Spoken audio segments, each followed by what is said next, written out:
मालेगांव शहर के साबिक रुकन असम्बली शेख आसिफ शेख रशीद ने सन 2014 में अपने एमएलए रहते हुए रियासती हुकूमत से उर्दू घर की तामीर का मुतालबा किया था और उन्हीं की काविश ने रंग लाते हुए शहर में एक इंतहाई मुनफरिद किस्म का उर्दू घर तामीर किया गया, लेकिन इस उर्दू घर का अब तक बाकायदा इफ्तिताह नहीं हो सका है। मालेगांव शहर को उर्दू अदब का गहवारा भी कहा जाता है। इस शहर में उर्दू तबके की एक बड़ी आबादी बसती है। उर्दू के मतवालों के इस शहर में एक इमारत ऐसी भी है जिसका नाम उर्दू घर है, लेकिन ये इंतजामिया की लापरवाही का शिकार है और अपनी किस्मत पर आंसू बहा रही है। सन 2014 में मालेगांव के उस वक्त के रुकन असेंबली शेख आसिफ ने रियासती हुकूमत से शहर में एक आलीशान उर्दू घर की तामीर के लिए फंड अलॉट कराया और उसी की बेहतर अंदाज में तामीर भी करवाई।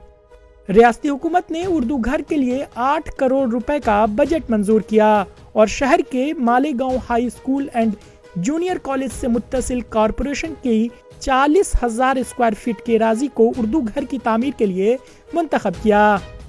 24 अगस्त सन 2016 को उर्दू घर की तामीर के लिए संगे बुनियाद रखा गया। तकरीबन 5 बरसों में उसकी तामीर मुकम्मल भी कर ली गई और अगस्त 2019 में इसका सरकारी तौर पर इफ्तिताह भी होना था, लेकिन ठीक उसी वक्त असेंबली इंतखाबात का भी गुल बजा और इंतखाबात में आसिफ शेख की शिकस्त हो गई। वो दिन है और आज का दिन उर्दू के मतवालों को मिलने वाला ये तोहफा अब तक अपनी इफ्तिताह का मुंतजिर है।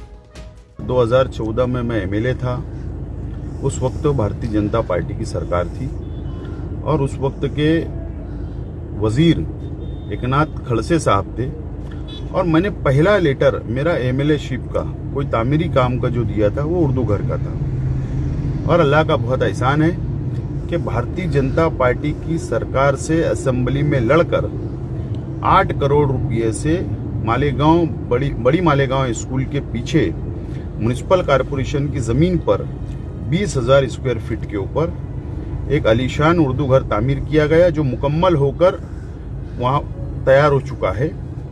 लेकिन आवाम के लिए अभी उसको खोला नहीं गया है।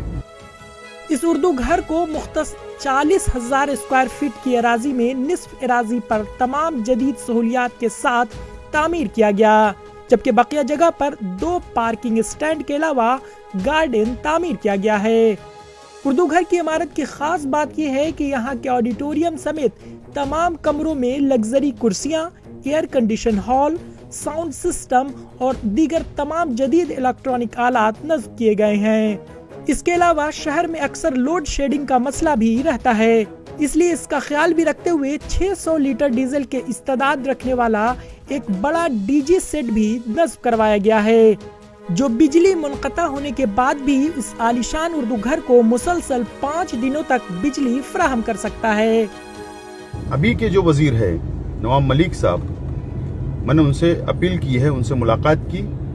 कि मालेगांव शहर का जो उर्दू घर है उसको आवाम के लिए खोल दिया जाए। शहर की आवाम को, शहर के नौजवानों को जो तालीम याफ्ता है, जो तालीम लेना चाहते हैं, उनके लिए बहुत बड़ा एक प्लेटफार्म हमने तैयार किया है। मुझे उम्मीद है महाराष्ट्र की हुकूमत से, नवाब मलिक साहब से, कि कोविड के बाद में उन्होंने मुझसे वादा किया है कि कोविड के फौरन बाद हम उसको आवाम के लिए खोल दिया जाए।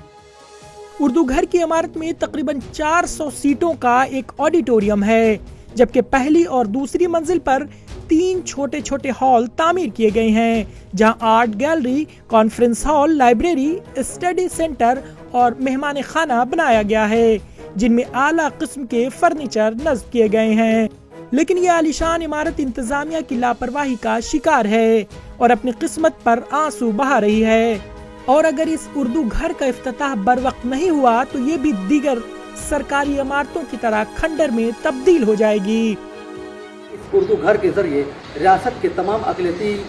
तबके से ताल्लुक़ रखने वाले तलबा को काफ़ी फ़ायदा हासिल होगा। ईटीवी भारत के लिए मालेगांव से